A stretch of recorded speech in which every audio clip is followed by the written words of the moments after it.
Amongst all the doom and gloom that often surrounds the Sonic franchise, there always seems to be that one persistent opinion that Sonic was never good, that even in his Genesis days, Sonic just wasn't fun. I've never believed that, and it's not nostalgia talking. Going back and playing those games is always a good time, and Sonic Mania reinforces that even more.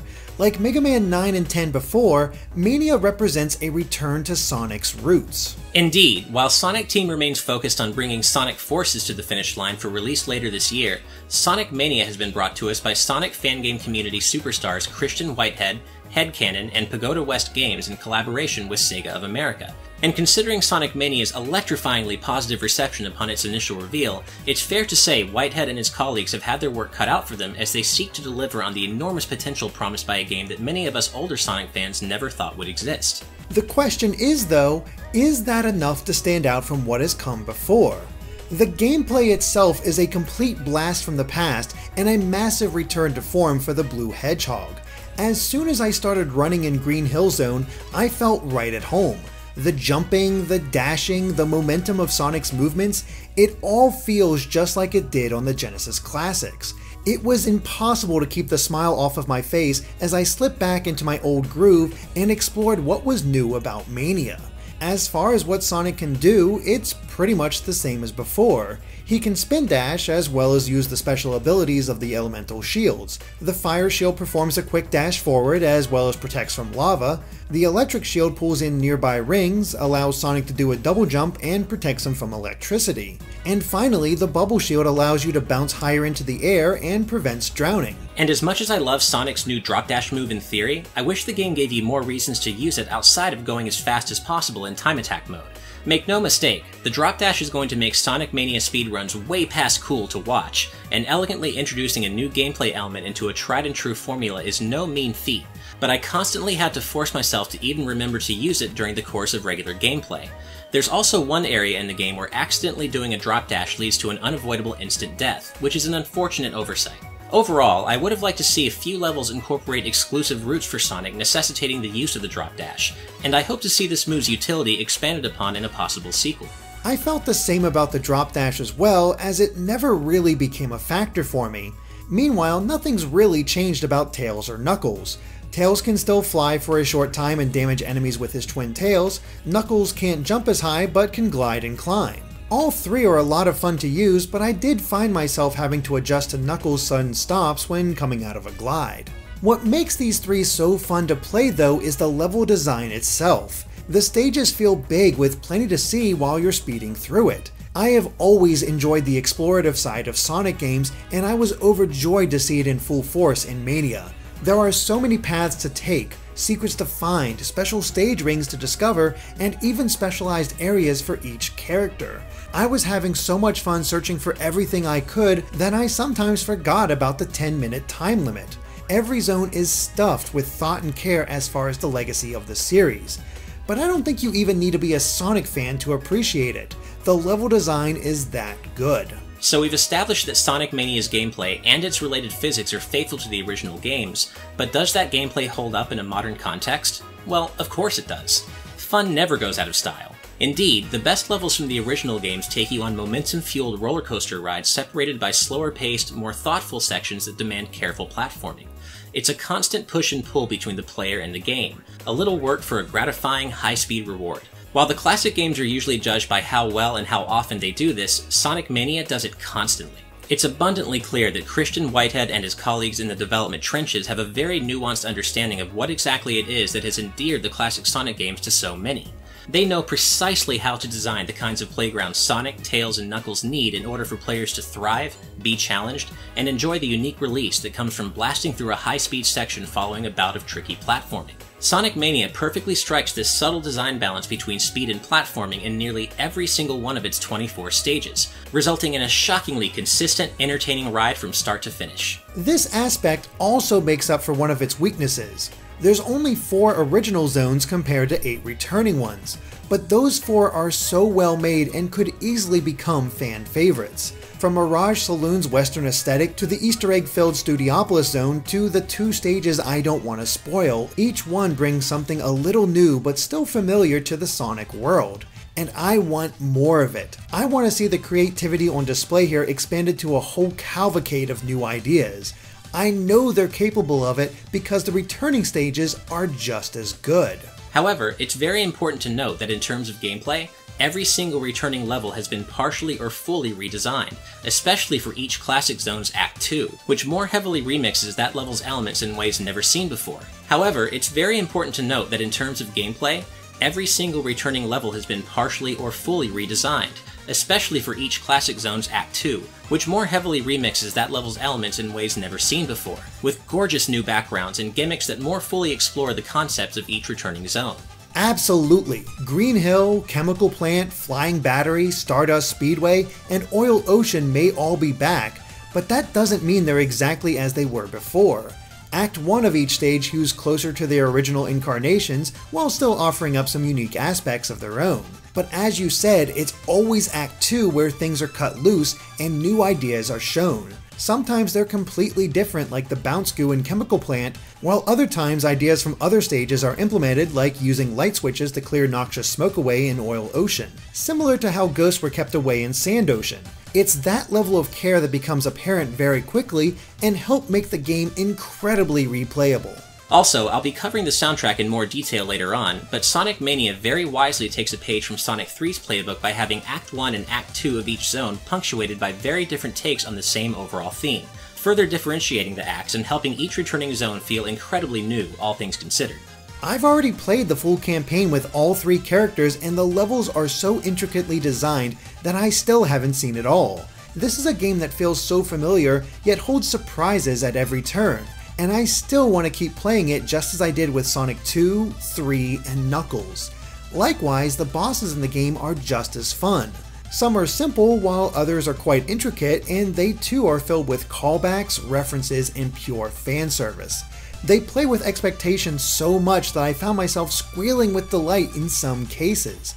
I really do think that these are some of the best bosses in the series' history. I know exactly which fight you're referring to when you talk about how the boss fights play with your expectations, and yeah, that was awesome. However, for all of its many high points, Sonic Mania does have some minor gameplay issues to consider. I've run into a number of minor bugs during my time with the game, such as the music suddenly cutting out during gameplay or the Act Clear music suddenly playing during the middle of a stage. These have all been one-time bugs, and fixing them is as easy as quitting and restarting the game, and it's important to stress that these issues are rare in my experience, but they do exist. I encountered those same sound bugs as well. Likewise, the music failed to load entirely and I was left with just sound effects, even in the special stage. Exiting the stage and returning did fix my problem, but then another time a power-up song stayed on even after the effect had ended. But again, these were only ever one-off occurrences, so it's a minor quibble at best. Finally, this is getting a little granular, but the natural transitions between zones that became such a beloved aspect of Sonic 3 and Knuckles are implemented kind of inconsistently and half-heartedly here. Some zones do transition naturally, showing how one zone leads into the next, but the majority of zones do not have any such sequences, with zone transitions disappearing almost entirely in the second half of the game. This isn't that big a deal in a vacuum, but it's puzzling and a bit of a letdown to see Sonic Mania treat this popular aspect of Sonic 3 and Knuckles as kind of an afterthought or a half-step. To be fair though, the basic setup of Sonic Mania's story, which takes place after Sonic 3 and Knuckles and seems to involve Eggman using what appears to be one of Sonic CD's time stones to cause all sorts of time and space mayhem, makes coming up with natural zone transitions particularly difficult, so the relative lack of them in Mania is somewhat understandable. This is just the main game though, as there are still the special and bonus stages. If you can find one of the large special rings hidden through the levels, you'll be taken to the new special stage in order to earn one of the 7 Chaos Emeralds. They're essentially a combination of the special stages from Sonic CD and Sonic Heroes, where you chase down a UFO while gaining speed and collecting rings to stay in the game. While they can be tricky at first, I eventually got into a rhythm and found them to be a fair yet fun challenge, and by my second playthrough, I was able to quickly and easily collect them all. I know exactly what you mean. I thought the special stages were a little tricky at first too, but I found them to be a blast overall, and by the time I had reached my second playthrough, I had all 7 Chaos Emeralds in hand by the time I had reached the 3rd zone. Practice really does make perfect in this case. However, to my dismay, practice most certainly does not make perfect when it comes to Blue Sphere, the returning special stage from Sonic 3, which features heavily in Sonic Mania as the bonus stage. Blue Sphere otherwise plays the same as it did in Sonic 3 and Knuckles, where a player has to run through all the blue orbs on the board in order to complete it. Yellow orbs cause Sonic to be launched forward, while red orbs end the bonus immediately. Making it even more challenging is the fact that every blue sphere you pass through immediately becomes red. What makes this challenge bearable though is how it's implemented in the game, as your progress in completing them is tracked across all playthroughs. Sonic Mania packs in a ton of supplemental and extra content for dedicated fans to unlock.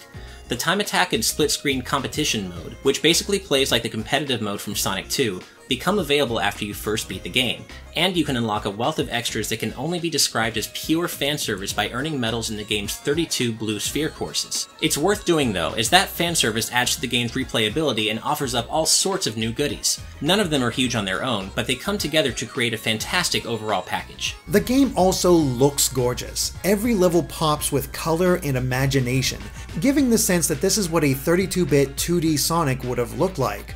The animation is also incredibly fluid and filled with personality, while never showing even a hint of slowdown. Again, it's a credit to the artistry of Mania's developers. Let me elaborate a bit on that 32-bit aspect. Sonic Mania truly looks the part of a lost 2D Sonic game for the Sega Saturn.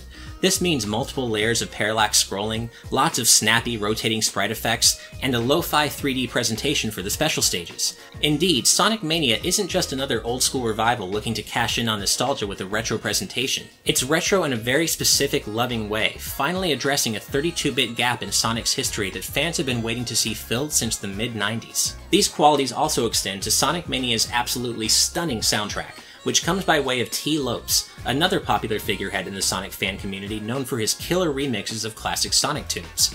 Lopes takes a fair bit of inspiration from Sonic CD's Japanese and European soundtracks for his work here in Mania, and that would be special enough on its own.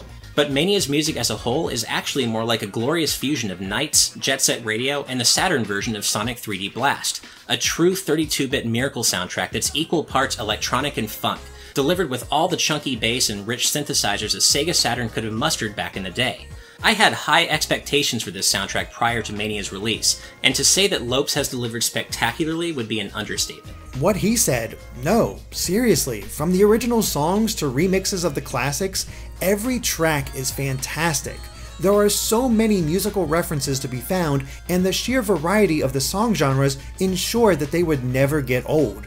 From the smooth jazz of Starlight Speedway Act 1 to a kind of country hip-hop fusion in Mirage Saloon, every song is near perfection. The sound design is exactly as you'd remember as well, excellently emulating the past. This is sheer auditory brilliance.